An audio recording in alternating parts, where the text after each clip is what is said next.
लो जी, आ गया जंगल का बादशाह पीलू खान। और इसको सिंधी में बोला करते हैं पेरूं।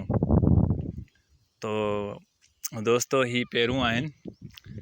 बस अल्लाह जी कुदरत खे छा कजे, ॿिनि हथनि सां सलाम कजे, ॿिनि हथनि सां ऐं शुकुरु कजे रब जो जंहिं शइ खे असां पाणी खाधियूं ॾेई ॾेई ॾेई ॾेई ॾेई थकिजी पऊं था।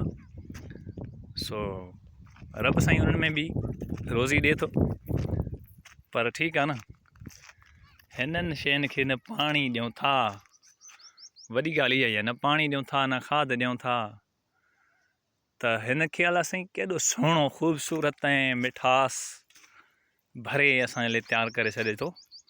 वाह जी वाह, एतिरो मिठास, एतिरी ज़ाइक़ेदार ख़ूबसूरत मेवो तमामु, ऐं इलाही सारा हिन में कलर बि आहिनि, बोस्की अछो ऐं उनखां पोइ कारा पेरूं, ठीकु आहे, ऐं ॻाढ़ा पेरूं। हीअ ॾिसो न तक, उहो मां सां हेॾे ॾिस, हेॾे ॾिस, ठीकु आहे, ज़बरदस्त, क्या बात है, हाय हाय हाय, वाह जी वाह, सुभान अल्लाह।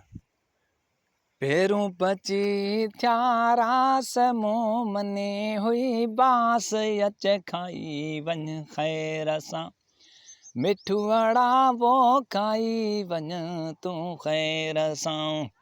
पेरूं पची थिया रास मूं मने हुई बांस अच खाई वञ ख़ैर सां, हाय मिठू वड़ा वो मिठू वड़ा खाई वञ तूं ख़ैर सां।